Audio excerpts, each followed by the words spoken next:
अभी भी उत्तर प्रदेश में 42,230 ऐसे शिक्षा मित्र हैं जो टेट क्वालिफाइड हैं।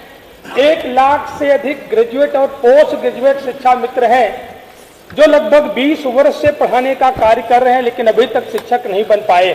शिक्षा मित्रों के हित में इसको बढ़ाने का निर्णय 10,000 रुपए मानदेय करने का निर्णय हमारी भारतीय जनता पार्टी की सरकार के द्वारा लिया गया। यह प्रश्न बेसिक शिक्षा में जुड़े हुए प्राथमिक और उच्च प्राथमिक विद्यालयों के पठन पाठन की गुणवत्ता से संबंधित है। माननीय जो माननीय मंत्री जी का जवाब है नीति से संबंधित है, जिस नीति का जिक्र किया गया है, चाहे वह निपुण भारत मिशन की बात हो या टाइम एंड मोशन स्टडी की बात हो या राष्ट्रीय आविष्कार अभियान की बात हो, इन सभी का व्यवहारिक और भौतिक उपलब्धता का अभाव धरातल पर दिखाई पड़ता है। और गुणवत्ता तब तक ठीक नहीं हो सकती है जब तक छात्र और अध्यापकों का अनुपात जो भारत सरकार के शिक्षा अधिकार अधिनियम 2009 के अनुसार जो व्यवस्था दी गई है वह पूर्ण न हो, तब तक गुणवत्ता को सुधारा नहीं जा सकता। मान्यवर, अभी भी उत्तर प्रदेश में 42,230 ऐसे शिक्षा मित्र हैं जो टेट क्वालिफाइड हैं। 1 लाख से अधिक ग्रेजुएट और पोस्ट ग्रेजुएट शिक्षा मित्र हैं जो लगभग 20 वर्ष से पढ़ाने का कार्य कर रहे हैं, लेकिन अभी तक शिक्षक नहीं बन पाए। मान्यवर, दृष्टांत है, कोई अधिवक्ता वकील अगर 10 वर्ष कोर्ट में प्रैक्टिस करता है तो वह जज भी बन जाता है, लेकिन यह शिक्षा मित्र अभी तक शिक्षक नहीं बन पाए हैं। मात्र 10,000 के मानदेय पर अपने परिवार का जीवन यापन करा रहे हैं। इनके सामने एक गंभीर संकट है। इस महंगाई को देखते हुए माननीय, अगर यही हालात बने रहे तो प्राथमिक और उच्च प्राथमिक विद्यालयों की पठन पाठन में गुणवत्ता को सुधारा नहीं जा सकता है। माननीय, 1 करोड़ से अधिक छात्र ऐसे हैं जो अभी जमीन पर बैठते हैं। बड़े पैमाने पर ऐसे विद्यालय हैं जहां पर ना तो सुगम रास्ता बन पाया है, ना वहां पर विद्युतीकरण हो पाया है। माननीय, इसलिए डॉक्टर साहब आप प्रश्न करेंगे? जी बस बिल्कुल, प्रश्न तो 20 सेकंड का है माननीय। आप तो 20 सेकंड में करिए ना, हम आपको 25 देते हैं, करिए। गुणवत्ता से संबंधित जो अभी 69,000 शिक्षक भर्ती के संबंध में राष्ट्रीय पिछड़ा वर्ग आयोग का जो एक आदेश आया है NCBC/07/10/10/20/20 में, जिसमें स्पष्ट कहा गया है कि 69,000 की भर्ती में संविधान के अनुच्छेद 14, 15, 16 का खुला उल्लंघन हुआ है। उत्तर प्रदेश आरक्षण अधिनियम 1994 की धारा 1 उपधारा 3 और उपधारा 6 का उल्लंघन हुआ है, जिससे 5,844 सीटें जो पिछड़े वर्ग की थी वो सामान्य की श्रेणी। प्रश्न ये है कि जी हम उसी पर आ रहा हूँ मानवर, उसी पर आ रहा हूँ। केवल मेरा आशय जो है वो छात्र और अध्यापकों का अनुपात ठीक करने से संबंधित है। मानवर, मैं उस पर पहले ये प्रश्न मैं करना चाहूंगा कि जितने भी उत्तर प्रदेश में विद्यालय हैं, बड़े पैमाने पर मैंने बताया 1 करोड़ से अधिक छात्र छात्राएं जमीन पर बैठते हैं। क्या उन सभी छात्र छात्राओं को बैठने हेतु डेस्क बेंच की व्यवस्था सरकार करेगी? दूसरा प्रश्न यह है कि आज के महंगाई के दौर में शिक्षा मित्र जो 10,000 पर अपने परिवार की जीविका चला रहे हैं, भारत सरकार के न्यूनतम वेतनमान के बराबर क्या 24,000 उनका वेतनमान करने पर विचार करेगी? दूसरा एक छोटा सा अनुपूरक और है कि राष्ट्रीय पिछड़ा वर्ग आयोग के आदेश के अनुपालन कराकर इसमें 5,844 ओबीसी और SC/ST का भी मिला देते हैं 11,000 से अधिक अभ्यर्थी हैं जिनको शिक्षक बना करके जिम्मेदार अधिकारियों के खिलाफ, जैसा कि राष्ट्रीय पिछड़ा वर्ग आयोग ने कहा है अपने आदेश में, उसका अनुपालन कराएगी। चौथा एक छोटा सा प्रश्न है, एक साथ हाँ एक साथ जवाब आ जाए। चौथा कि सभी पाठशालाओं साथ हो गया ताकि अगला प्रश्न जल्दी ले लेंगे, इसीलिए के लिए आप 3 का जवाब दो। अरे नहीं, आप बोलो, ये बीच में गड़बड़ मत करिए। चौथा भी प्रश्न पूछ लीजिए ताकि अब वो चौथा चारों आ जाएंगे ना एक साथ, अगला प्रश्न लेंगे। अभी कायाकल्प की प्रगति संतोषजनक नहीं है। अभी तक छात्रों को जो उनकी सुविधाएं हैं, स्वेटर है, जूते मोजे हैं, अभी तक विद्यालयों में नहीं गए हैं और ठंड का वक्त आ गया है। क्या शीघ्र उन्हें मुहैया कराने पर विचार करें? माननीय मंत्री जी, माननीय मंत्री।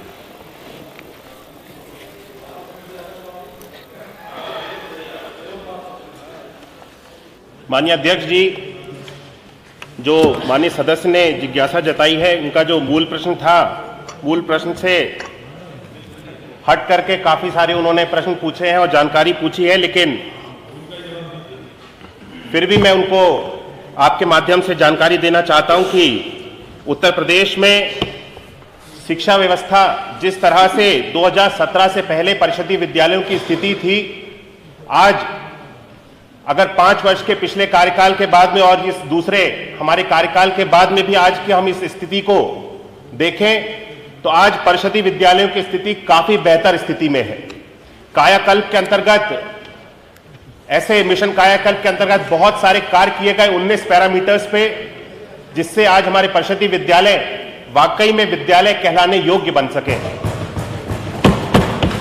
जहां तक माननीय सदस्य ने जिज्ञासा जताई कि जो शिक्षकों का और छात्रों का अनुपात है वो प्राइमरी में 30 बच्चों पे 1 शिक्षक का है और अपर प्राइमरी में 35 बच्चों पे 1 शिक्षक का अनुपात है।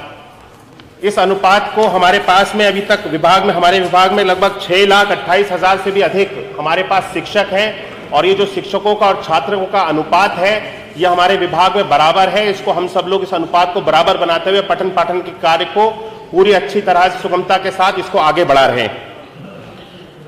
जहां तक माननीय सदस्य ने बात कही कि इसमें जो आपके शिक्षा मित्र हैं, शिक्षा मित्रों के जो उनको अनुदान दिया जाता है उसको बढ़ाने की क्या व्यवस्था है, तो शिक्षा मित्रों का अनुदान अगर मैं बताऊं तो जो 2001 में शिक्षा मित्रों की नियुक्ति की गई थी और उस वक्त इनको 1450 रुपए का मानदेय दिया जाता था।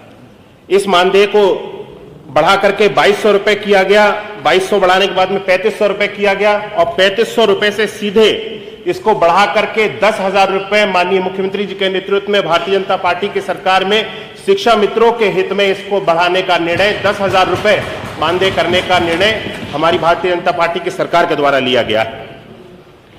मुझे लगता है कि हमें पठन पाठन के कार्य के ऊपर जो कि ये प्रश्न हमारा माननीय सदस्य के द्वारा पूछा गया था, आज मैं बताना चाहता हूं कि पठन पाठन के कार्य को लेकर के आज राष्ट्रीय शिक्षा नीति के अंतर्गत पूरी तरह से उसका पालन, नई शिक्षा नीति 2020 के अंतर्गत आज उसका पूरा पालन किया जा रहा है और उत्तर प्रदेश में मिशन कायाकल्प के अंतर्गत निपुण भारत मिशन के अंतर्गत कक्षा 1 से लेकर के 3 तक के बच्चों के लिए गणित की और भाषा की ज्ञान इन सारे बच्चों में हो, इस पर लेकर के एक विशेष अभियान के रूप में पूरे प्रदेश में कार्यक्रम चलाए जा रहे हैं। मुझे लगता है कि प्रदेश में हमारा बेसिक शिक्षा विभाग अपने पूरे शिक्षकों के साथ जिस गति के साथ आज आगे बढ़ रहा है, इस गति के साथ पिछले कभी भी किसी भी कार्यकाल में इस तेजी के साथ बेसिक शिक्षा विभाग के अंतर्गत कार्य नहीं हुआ है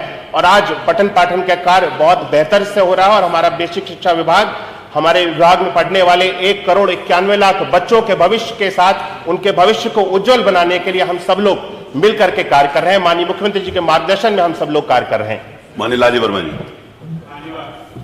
आपके माध्यम से जानना चाहता हूं कि मान्यवर ये जो अनुपात है माननीय मंत्री जी ने बताया कि वो पूरा है, लेकिन मान्यवर कई सब्जेक्ट होते हैं जिनको अलग अलग टीचर की आवश्यकता पड़ती है। तो मैं आपके माध्यम से एक तो ये जानना चाहूँगा कि उस विषयवार जानकारी देने के लिए उसके अनुपात में शिक्षक की नियुक्ति करने पर विचार करेंगे। दूसरा सवाल एक और है मान्यवर, जो सबसे अहम है। मैं गया विद्यालय में, कई विद्यालयों में गया, पता लगता है कि शिक्षकों की प्राय मीटिंग होती रहती है, उनको गैर शिक्षण कार्य भी दिए जाते हैं, जैसे वोटर लिस्ट बनाना से लेकर तमाम अन्य कार्य, जिसके कारण वो उसी में व्यस्त हो जाते हैं और उसका परिणाम है कि मान्यवर शिक्षक जो प्राइमरी हमारा विद्यालय है उसमें लोग जिनकी भी सामर्थ्य है कुछ ज़्यादा उनके जेब की, वो उसमें अपने बच्चों को नहीं भेजना चाहते, जबकि सारे पुराने समय में जितने भी हमारे देश के चाहे वो वैज्ञानिक हों, जो भी लोग हैं, IAS अफसर हों, वो प्राइमरी एजुकेशन का प्राइमरी विद्यालयों से पढ़कर ही बने। लेकिन आज उसकी स्थिति उस तरह से नहीं रह गई। तो इस बात को ध्यान में रखते हुए जो शिक्षकों से गैर शिक्षण का कार्य लिया जाता है, क्या उस पर उससे उनको मुक्ति देने का काम करेंगे? ये मेरा आपके माननीय मंत्री जी। माध्यम से निवेदन है। माननीय मंत्री। माननीय सदस्य ने जो प्रश्न उठाया कि शिक्षकों से नॉन एकेडमिक वर्क को कराया जा रहा है, तो मैं बताना चाहता हूं, जानकारी देना चाहता हूं कि पिछले समय में जिस तरह की स्थिति थी कि शिक्षकों को अधिकतर नॉन एकेडमिक वर्क के से ही जोड़ा जाता था और पठन पाठन के कार्य में उनको पढ़ाने के लिए कम समय मिलता था। अब इस तरह की स्थिति प्रदेश में नहीं है, इसको पूरी तरह से लगभग समाप्त कर दिया गया है। अब ना के बराबर किसी भी शिक्षक से कोई भी नॉन एकेडमिक वर्क में उनको एंगेज किया जाता है और शिक्षकों का पूरा समय पठन पाठन